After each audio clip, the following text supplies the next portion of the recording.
టీడీపీలో వారసుల సందడి పెరిగింది. రెండు రాష్ట్రాల నుంచి సీనియర్ నేతల వారసులు ఈసారి మహానాడుకు భారీగా హాజరయ్యారు. పార్టీలో పాత కొత్త అనేది ఉండదని, భవిష్యత్తులో అందరూ కలిసి పనిచేస్తారని యువనేతలు అంటున్నారు. మహానాడు దగ్గర తాజా పరిస్థితిని మా ప్రతినిధి ఆలూరి రమేష్ అందిస్తారు. ఓవైపు సీనియర్ నేతలు, మరోవైపు వారు వారసులు. మహానాడుకు ఇరు ప్రాంతాల నుంచి కూడా వారసులు తరలి వస్తా ఉన్నారు. ప్రస్తుతం మనతో సీనియర్ నేతల ఎవరైతే వారసులు ఉన్నారో వాళ్ళంతా ఉన్నారు. వాళ్ళతో మహానాడు గురించి వాళ్ళతో కొద్దిసేపు మాట్లాడదాం. సార్, ఎట్లా ఉంది? ఎంతమంది వచ్చారు మీ ప్రాంతం నుంచి? మహానాడుకు మీకున్న అనుబంధం ఏంటి? మీ నాన్నగారి టైంలో ఎలా ఉండేది? మహానాడు కార్యక్రమం అనేది ఇప్పుడున్న రాజకీయ పార్టీలు ఏది చూసినా కానీ ప్రజల పక్షాన్ని నిలబడాల్సిన అవసరం ఉంటుంది. మరి ఆ ప్రజలు ఏమనుకుంటున్నారు, వాళ్ళ విధి విధానాలు ఎలా ఉన్నాయని చెప్పి పార్టీలు కూడా ఎప్పటికప్పుడు ఆలోచించాల్సిన అవసరం ఉంటుంది. కాకపోతే ఆ దిశలో ఏ పార్టీ కూడా ఆలోచించడం లేదు. కేవలం తెలుగుదేశం పార్టీ ఒకటే క్షేత్ర స్థాయిలో, అంటే ఒక గ్రామాల నుంచి తీసుకుంటే ఎటువంటి సమస్యలు ఉన్నాయి, అది గ్రామ స్థాయిలో ఉన్న సమస్యలను మండల స్థాయికి పంపించి, మండల స్థాయిలో సమస్యలు కానివ్వండి, అభివృద్ధి కార్యక్రమాలు కానీ జిల్లాకు స్థాయి పంపించి, అక్కడ నుంచి రాష్ట్ర స్థాయి, అక్కడ నుంచి కేంద్ర స్థాయి వరకు కూడా తీసుకొచ్చి ఒక విధానాన్ని అప్పుడు శ్రీ నందమూరి తారక రామారావు గారు ఏర్పాటు చేయడం జరిగింది. మరి అటువంటి ఆలోచనలతోని ఈ రోజు వరకు కూడా మహానాడు కార్యక్రమాన్ని కొనసాగుతూనే ఉంది.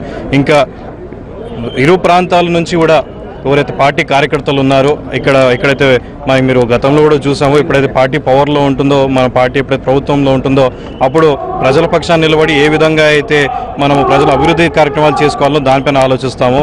ఎప్పుడైతే పార్టీ ప్రతిపక్షంలో ఉంటుందో, పార్టీ తరఫు నుంచి నిలబడి ప్రజల పక్షాన్ని నిలబడి ప్రజల సమస్యల గురించి పోరాటం చేస్తూ వస్తూ ఉంది. ఇప్పుడు మనం చూస్తూ ఉన్నాం, రెండు రాష్ట్రాలు అయిన తర్వాత ఒకవైపు ప్రభుత్వంలో ఉన్నాం, ఒకవైపు ఏమో అపోజిషన్లో ఉన్నాం.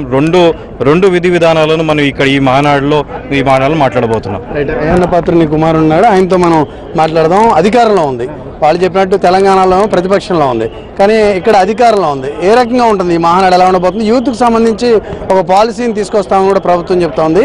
యువతను ఆకట్టుకోవడానికి ఎటువంటి విధానాలు అవలంబిస్తారు? ఈరోజు చూసుకుంటే యువత ప్లాట్ఫామ్ మీద పుట్టింది తెలుగుదేశం పార్టీ. యువత గురించి ఎప్పుడూ ఆలోచిస్తూ వచ్చింది. ఈరోజు జాబులు ఇవ్వడానికి అని చెప్పి ఎంతోమంది ఇన్వెస్టర్స్ని ఆంధ్ర ప్రాంతానికి తీసుకురావడం జరుగుతుంది. ఎంతో ఇన్వెస్ట్మెంట్స్ జరగడం జరుగుతుంది. శ్రీ సిటీలో మీరు చూసుకోవటం, ఇసుజీ కానీ ఎన్నో మల్టీనేషనల్ కంపెనీస్ వచ్చి ఎంతోమంది యువత భవిష్యత్తు కోసం రానున్న రోజుల్లో ఆలోచించడానికని చంద్రబాబు నాయుడు గారు కంకణం కట్టుకొని గవర్నమెంట్ వచ్చిన తర్వాత ఎంతో ఆలోచించి అటు అభివృద్ధిని, అటు సంక్షేమ కార్యక్రమాలని, అటు భవిష్యత్తుని మూడిటిని సమానంగా తీసుకుంటూ ఈరోజు ముందుకెళ్తుంది తెలుగుదేశం పార్టీ.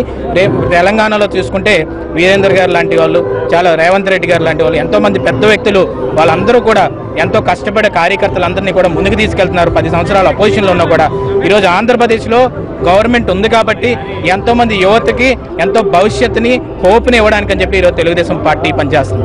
మీరు చెప్పండి సార్, మీ జిల్లాలో రాజకీయం ఎలా మారింది? ఈ మధ్య చూసుకుంటా ఉంటే కొంత వేదికలపై ఘర్షణ పడే పరిస్థితి కనిపిస్తూ ఉంది. కొత్త పాతల కలయిక ఏ విధంగా తీసుకోబోతుంది పార్టీని? వాస్తవానికి కొంత సమయం గడిచే కొద్దీ అన్నీ కూడా సర్దుకుపోతాయి.